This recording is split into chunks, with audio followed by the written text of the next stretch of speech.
पाठ 30 चारागाह। लैब बहुत विशाल है। सारे उपकरण यूरोप से आयात किए हैं। प्रारंभ में ही जेम्स को इस बात का एहसास हो गया कि उसकी जिम्मेदारी बहुत बड़ी है और गंभीरता और सतर्कता के साथ निभाना है, क्योंकि उसके अधीन 5 विभागों में 23 कर्मचारी कार्यरत हैं।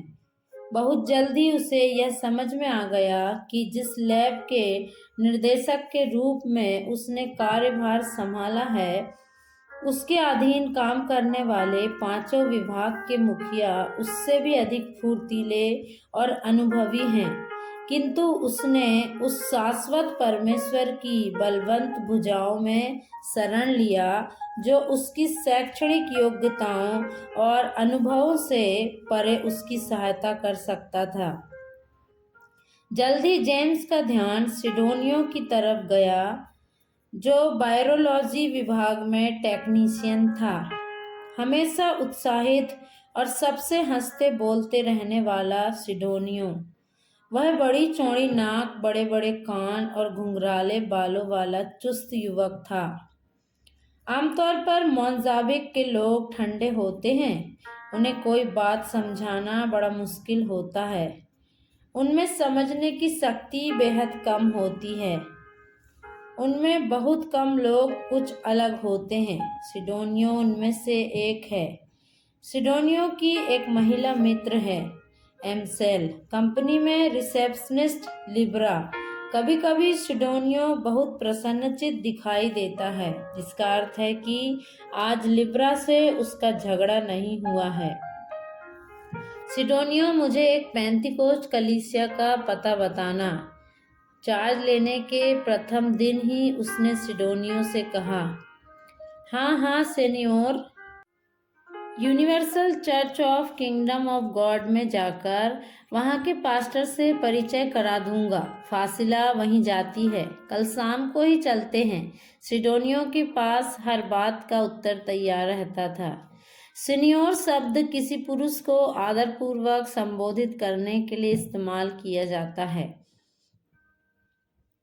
स्त्री के लिए सेनियोरा शब्द का उपयोग किया जाता है। जेम्स के उपयोग के लिए निसान कंपनी की पथफाइंडर गाड़ी दी गई है, लैब निदेशक का औपचारिक वाहन। उस शाम घर के लिए आवश्यक खरीदारी करने के लिए जेम्स को लेकर सिडोनियो कासा फूड्स गया। कासा फूड्स क्यूलिमानी के बड़े लोगों का दुकान था। बड़ी उम्मीदों के साथ वह कासा फूड्स गया था, किंतु भीतर पहुंचने पर उसका मन भर गया। वह एक विशाल कक्ष था, जिसमें काकरोच और चूहे धमाचौकड़ी मचा रहे थे। प्याज के बोरों के ऊपर 1-2 बिल्लियां भी आराम फरमा रही थीं। यह दुकान वेनेजुएला के लोगों की थी। लोगों की भीड़ खरीदारी कर रही थी। सामानों की सूची हाथ में लेकर जेम्स भी खरीदारी करने के लिए आगे की ओर बढ़ा। चारों तरफ बिल्ली के मल का दुर्गंध फैला हुआ था। सामान काफी महंगे थे। 60 मेटिकल्स अर्थात 90 रुपए में 1 लीटर दूध। मेटिकल्स मोजाम्बिक की करेंसी है। 1 मेटिकल अर्थात 1.5 भारतीय रुपया। यह देखकर जेम्स ने निर्णय लिया कि अधिक दूध पीना सेहत के लिए, विशेषकर जेब के लिए अच्छा नहीं है। दाढ़ी बनाने के लिए उसने जिलेट का एक कैट्रीज लेना चाहा। 250 मेटिकल्स अर्थात 375 रुपये। अपने देश में यह 100 रुपये से कम में मिल जाता है। पल भर के लिए जेम्स ने सोचा कि इतनी महंगाई में क्यों न अब दाढ़ी रख ली जाए। बेमन से ही सही उसने आवश्यक वस्तुएं खरीदी और कासा फूड्स का दौरा खत्म करके वापस हो लिया। बाहर निकलने पर उसका ध्यान क्यूलिमानी के कौवों पर गया। कौवे गहरे काले रंग के थे, किंतु उनके सीने का हिस्सा सफेद था। जब वे झुंड में बैठते हैं तो ऐसा लगता है कि कचहरी के सामने वकीलों का झुंड खड़ा है। इनके अलावा अपने देश में पाए जाने वाले समान कौवे कहीं नहीं दिखते हैं। सामानों के साथ वह घर के गेट के सामने पहुंचा। गाड़ी से उतरते हुए जेम्स ने एक अजीब शक्ल सूरत वाले व्यक्ति को देखा।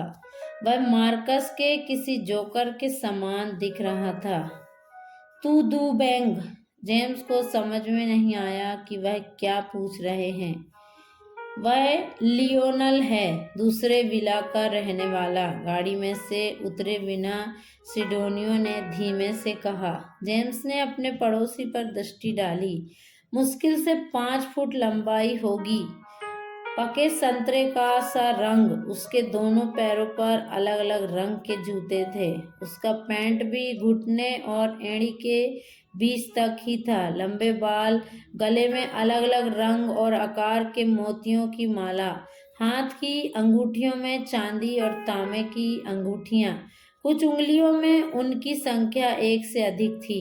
कान में आईपैड का ईयरफोन, नाक पर काला चश्मा, घुटनों तक आने वाला लाल रंग का बनियान, टैटू से अलंकृत हाथ पैर, तंबाकू के कारण काले हो चुके दांत, इन सब को मिलाकर लियोनोल की सृष्टि होती है। दूसरा पड़ोसी घरवासियों है। उसने मन में सोचा कि ना जाने वह कैसा प्राणी होगा। वह अपने गांव गया हुआ है। पाठ 31। क्यूलिमानी की कलीसिया। सिडोनियो, बोंडा या बोबा नोइट, इन सब का अर्थ क्या है? पास्टर के घर की ओर यात्रा करते हुए उसने पूछा। बोंडा नहीं, बोम डियो है। इसका अर्थ शुभ दिन या सुप्रभात होता है। बोबा नोइट का अर्थ शुभ रात्रि है। तुदू बोंग का अर्थ सब कुछ ठीक ठाक होता है, सिडोनियो ने वर्णन किया। आज सिडोनियो का मिजाज अच्छा है। यह कल लिब्रा से उसका झगड़ा न होने के परिणाम है। पास्टर मोरो शाम की प्रार्थना की तैयारी कर रहे थे, इसलिए बाहर आने में उन्होंने 5 मिनट का वक्त लिया।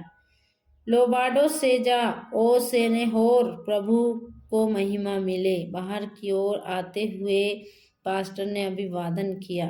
पास्टर मोरो ऊंची शख्सियत का मालिक था। अच्छी ऊंचाई, कोयले जैसा रंग, सिर पर उनके चमकते चांद को देखकर ऐसा लग रहा था मानो किसी ने काली कढ़ाई उनके सिर पर उल्टा रख दिया हो। उसके चारों ओर झाड़ियों के समान काले घुंघराले बाल। उनकी उम्र 70 वर्ष से ऊपर रही होगी। क्या फासिला लौटकर आई? बातचीत प्रारंभ होने से पहले पास्टर ने सिडोनियो से पूछा। नहीं, वह 2 माह के बाद ही आएगी। वह गमपुला में किसी काम से गई है। यह नया व्यक्ति कौन है? देखने से भारतीय लग रहे हैं। जेम्स की ओर देखकर पास्टर फिर मुस्कुराए। जेम्स के विषय में जितना तक जानता था वह सब सिडोनियो ने पास्टर को कह सुनाया। पास्टर ने भारत में चल रहे मसीही कार्यों और कलीसियाओं के बारे में जानकारी ली। सिडोनियो अंग्रेजी से पुर्तगाली और पुर्तगाली से अंग्रेजी भाषा में अनुवाद करता रहा। अब मोजाम्बिक में नहीं, विवाह करके यहीं बस जाना, पास्टर ने गंभीरतापूर्वक सलाह दिया। अभी ऐसी कोई योजना नहीं है, और मुझे नहीं लगता कि अभी विवाह की उम्र हो गई है। हा। जेम्स के जवाब में मजाक का पुट था। पोरके, पास्टर का चेहरा गंभीर हो गया। सिडोनियो ने उसका अनुवाद नहीं किया। उसे पुर्तगाली भाषा नहीं आती थी, किंतु उस गंदे जानवर के नाम से संबोधित करने के कारण जेम्स को कुछ निराशा हुई। आराधना और अन्य सभाओं के समय की जानकारी लेकर वापस आते हुए जेम्स ने सिडोनियो के सामने अपनी आपत्ति दर्ज की। चाहे कुछ भी हो, एक पास्टर होने के नाते उन्हें मेरा अपमान नहीं करना चाहिए था। अगर मेरा मजाक पसंद नहीं आया था तो बताना चाहिए था। क्या हुआ? गेंडा के समान अपने चौड़े नाक को और चौड़ा करते हुए सिडोनियो ने जेम्स की ओर देखा। जेम्स ने पास्टर मोरो के द्वारा पोर के संबोधन की याद दिलाई। मुर्गे के समान आवाज करते हुए सिडोनियो हंसने लगा।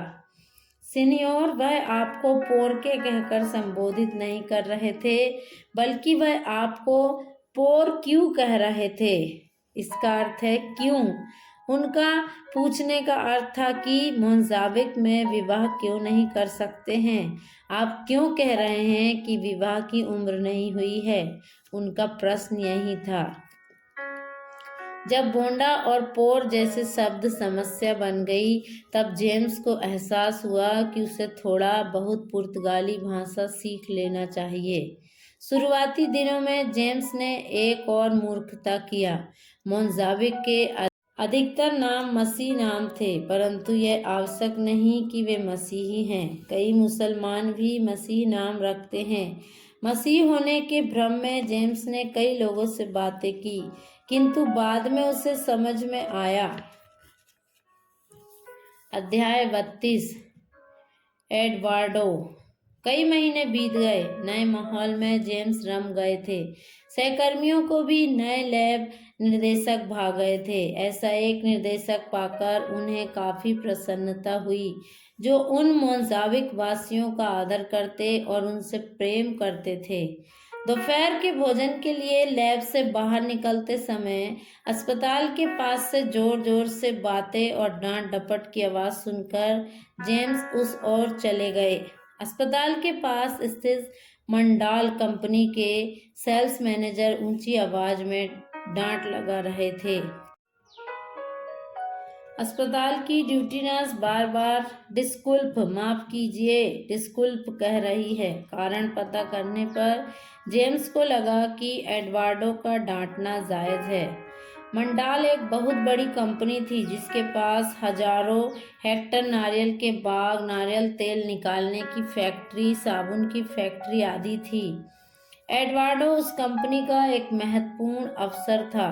पुर्तगाली एडवार्डो की पत्नी और बच्चे लिस्बन में रहते हैं। एडवार्डो यहाँ एक स्थानीय लड़की के साथ रहते हैं। मोजाम्बिक में इस प्रकार के कई विदेशी रहते हैं। 50 पार करने के बाद भी एडवार्डो अभी भी बहुत सुंदर दिखते हैं। वह हमेशा सबसे महंगा जीन्स और शर्ट पहनकर, परफ्यूम और चश्मा लगाकर ही बाहर निकलते हैं। उनके पास एक अच्छी कार भी है। मोजाम्बिक की औरतों को बस में करने के लिए इतना काफी है। पास जाने पर जेम्स ने देखा कि एडवार्डो के जीन्स और शर्ट का पिछला हिस्सा पूरी तरह भीग गया है। घटना कुछ इस प्रकार थी। सुबह दफ्तर पहुंचने पर एडवार्डो को सीने में दर्द का एहसास हुआ। अस्पताल के एक परिचित चिकित्सक को फोन कर सारी बातें बताई। उन्होंने एडवार्डो को अस्पताल आने को सलाह दिया। अस्पताल पहुंचकर उन्होंने ड्यूटी रूम में उपस्थित कर्मचारी को जानकारी दी। एडवार्डो को परीक्षण की मेज पर लेटने की सलाह देकर वह चिकित्सक को बताने के लिए चल दिया। एडवार्डो मेज पर लेट गया। उस गर्मी के मौसम में उसे ठंड का एहसास हुआ।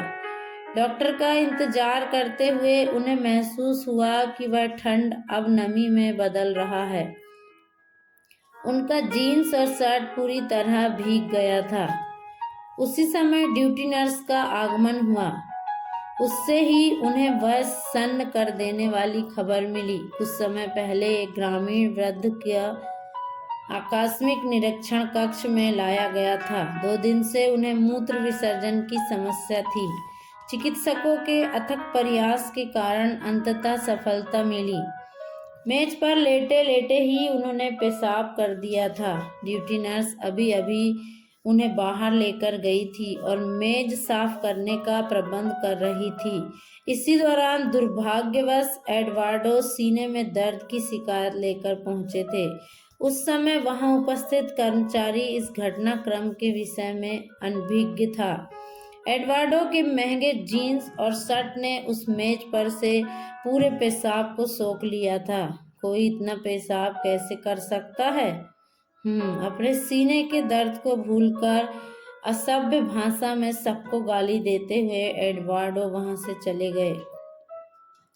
एडवार्डो 10-20 मीटर तक गए होंगे। अचानक वह रुक गए। बालों में हाथ फेरा, अपना हाथ सूंघा, फिर ऊपर की ओर देखा। अधिक ऊंची आवाज में कुछ गालियां दी। पेशाब में भीगने के पश्चात जाते हुए एडवर्डो के सिर पर क्विलिमानी के वकील कौओं के ऊपर से मल विसर्जन भी कर दिया। गुस्से से लाल पीला होने की कहावत को चरितार्थ करते हुए एडवर्डो ऐसे चल रहे थे मानो बगुला पानी में चल रहा हो। अपने हाथ फैलाकर पैरों को दूर दूर कर उनकी चाल देखने लायक थी। जेम्स को समझ में नहीं आ रहा था कि हंसे या रोए। पाठ 33 मलेरिया।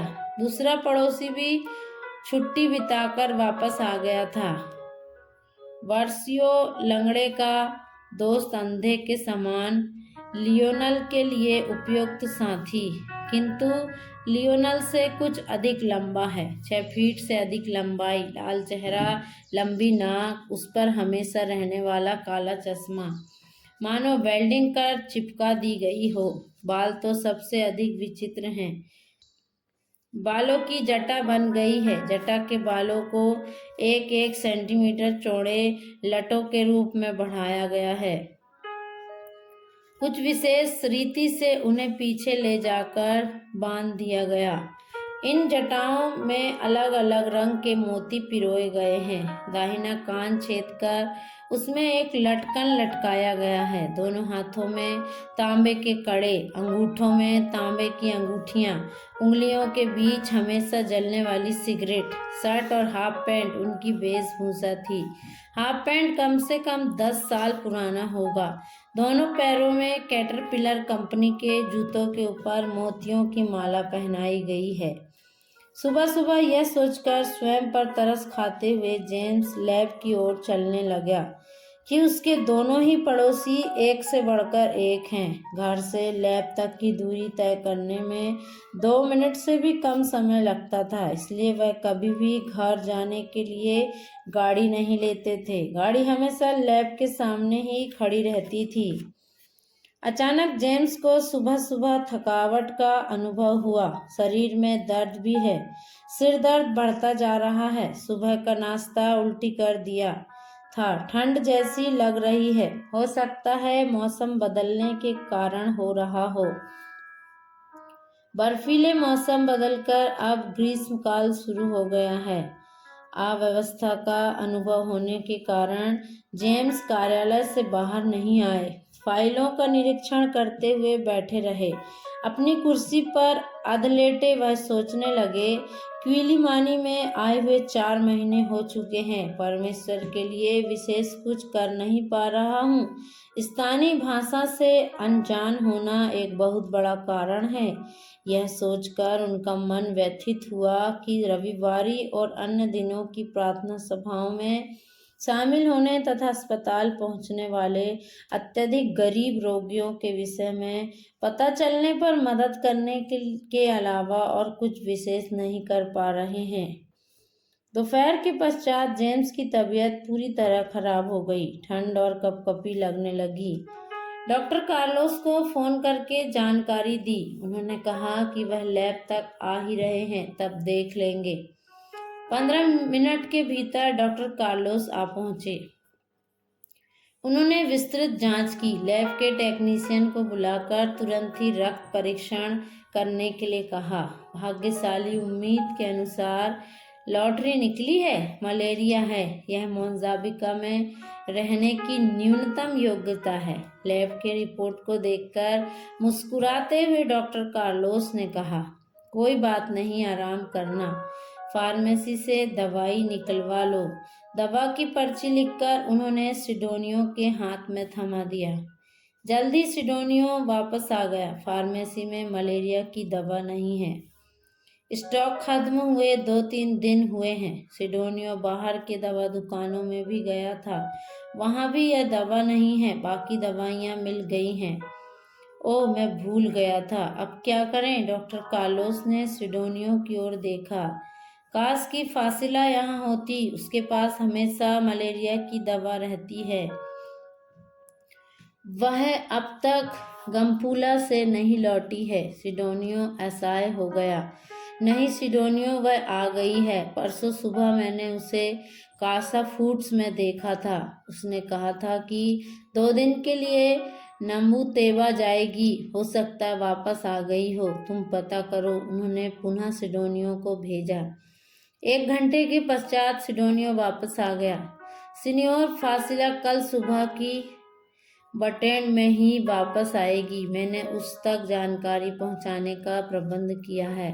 शाम होते होते जेम्स का बुखार बढ़ने लगा। उस रात अस्पताल के वीआईपी कक्ष में जेम्स को भर्ती किया गया।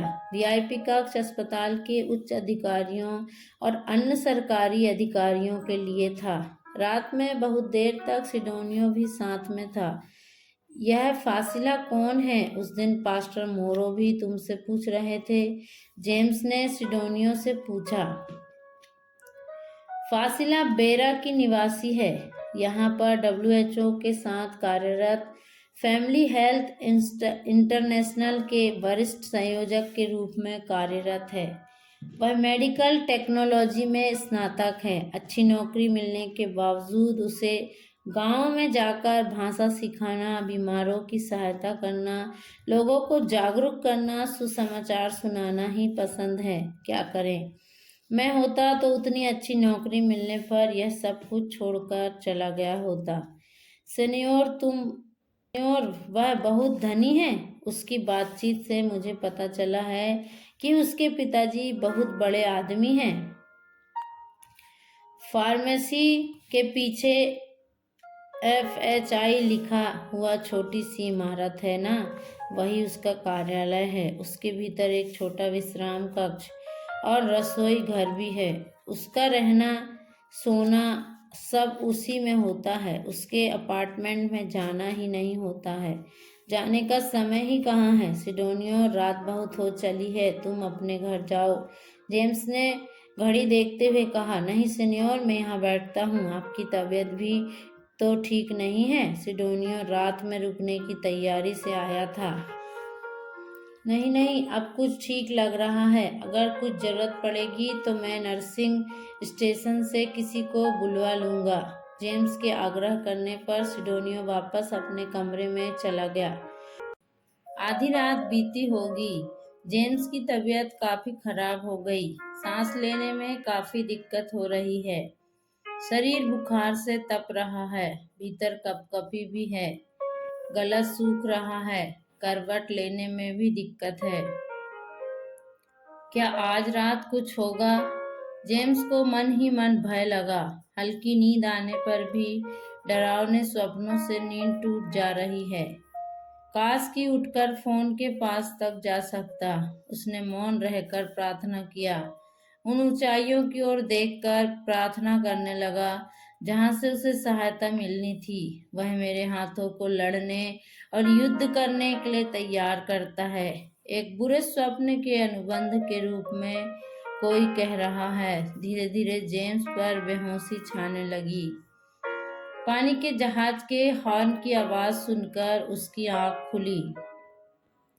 दीवार घड़ी पर 5:30 हुए हैं। एक तरफ करवट लेकर जेम्स ने बाहर देखा। उजाला फैल चुका है। बिस्तर पर लेटे लेटे बोन्स नदी अच्छी तरह दिखता है। मृत्यु की ओर बढ़ते इस बंदरगाह को मानो मोक्ष प्रदान करने के लिए 2 जहाज घने काले धुएं का बादल बनते हुए तट की ओर बढ़ रहे हैं। थकान बढ़ती जा रही है।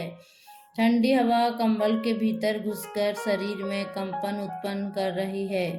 अब बुखार और भी बढ़ गया है। दरवाजे पर खटखटाहट की आवाज सुनने पर जेम्स को लगा सुबह की पारी में काम करने वाली नर्स होगी। बोम डियो सीनियोर, माफ कीजिए, क्या आप ही जेम्स मैथ्यू हैं? प्रश्न सुनकर नदी पर से अपनी दृष्टि हटाकर जेम्स ने उस आवाज की स्वामिनी की ओर देखा।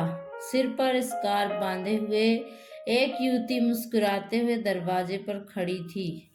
हाँ, जेम्स ने कड़ाते हुए कहा। उसने स्कार्फ खोलकर एक तरफ रख दिया। फ्लास्क में से उसने गर्म पानी निकालकर ग्लास में उंडेला और गोली लेकर जेम्स के पास आई। मैं फासिला हूँ, सिडोनियो ने मुझे बता दिया था। अब जेम्स को समझ में आया कि यही फासिला है जिसके विषय में सिडोनियो ने कहा था। जब फासिला के विषय में सिडोनियो ने कहा था तब उसने सोचा था कि वह अफ्रीका की कोई नीग्रो स्त्री होगी, किंतु यह सामान्य रंग की है। बाल और चेहरे मोहरे से वह अफ्रीकी नहीं लगती है। वस्त्र धारण भी सामान्य है। मोजाम्बिक की युवतियों में यह गुण विरले ही देखने को मिलता है। जेम्स गोली खाने के लिए उठने का प्रयास किया परंतु नहीं उठ सका। अपनी असहाय अवस्था में उसने पुकारा, Jesus, are you a Christian? I mean, are you a born again Christian? वह शब्द सुनकर फासिला ने उत्सुकता पूर्वक पूछा। हाँ, उसने मुस्कुराने का प्रयास किया। यह सुनकर उसका चेहरा खिल उठा। सीनियोर, मैं भी एक नया जन्म प्राप्त मसीह हूँ।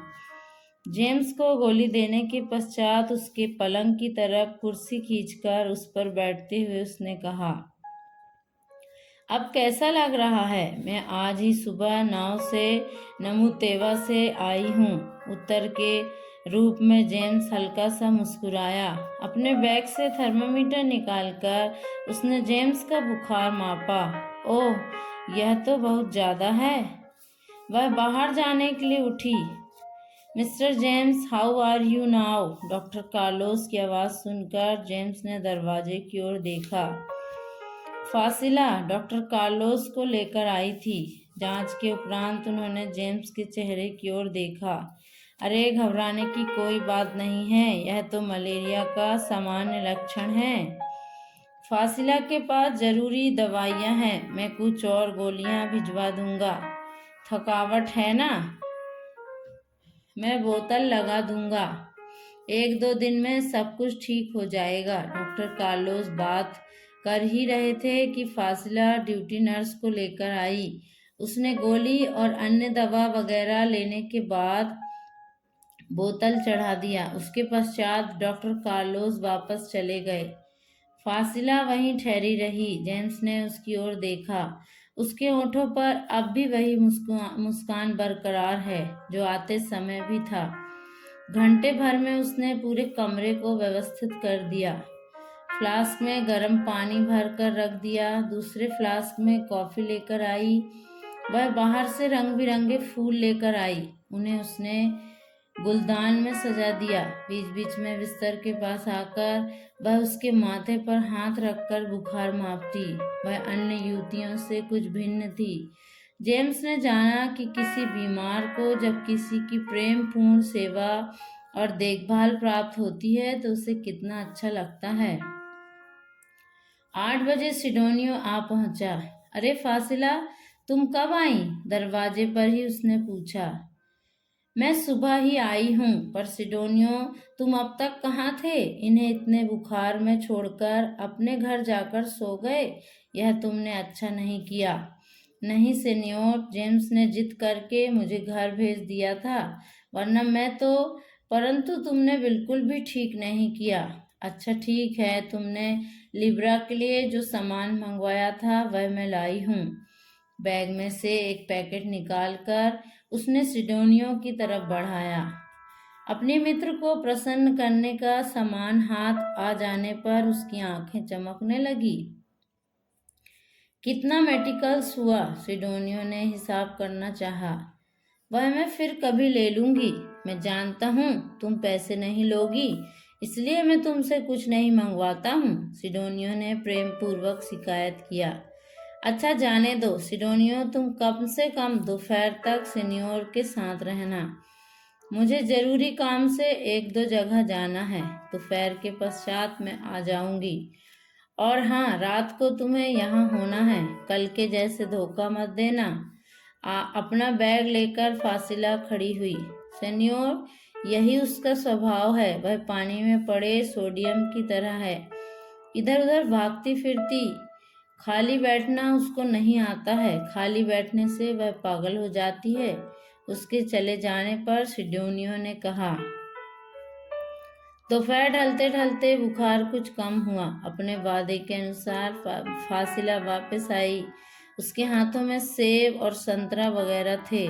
जेम्स के लिए फासिला, इनकी क्या ज़रूरत है? जेम्स बिस्तर पर अधलेटे होकर पूछ रहे थे। सीनियर, यहाँ आप अकेले हैं, आप कमज़ोर भी हैं, उसने फलों को धोकर मेज पर रखी टोकरी में रखते हुए कहा।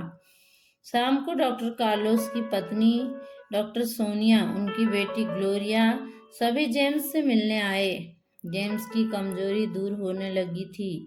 7 बजते बजते सिडोनियो भी पहुंच गया। डॉक्टर कार्लोस के परिवार के साथ साथ फासिला ने भी विदा लिया। 2 दिनों के अंदर जेम्स का बुखार कम हो गया, कमजोरी भी हटने लगी। दिन के समय फासिला कम से कम 2-3 घंटे उसके पास रहती।